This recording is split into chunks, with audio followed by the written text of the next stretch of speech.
నమస్తే, welcome to ఆర్పీ7 TV news.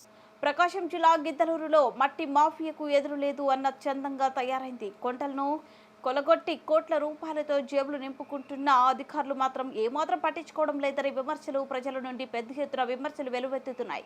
అక్రమార్కులు మాత్రం మమ్మల్ని ఏ అధికారులు ఆపరని సవాల్ చేస్తూ పట్టణంలోనే పలు రహదారుల గుండా పగలు రాత్రి తేడా లేకుండా కొండలను త్రవ్వుతూ యథేచ్ఛంగా వందలాది ట్రాక్టర్లతో కొండ మట్టిని తరలిస్తూ ట్రాక్టర్ మట్టి 1000 నుండి 1500 వరకు అమ్ముతూ యథేచ్ఛంగా కోట్లు గడిస్తున్నారు.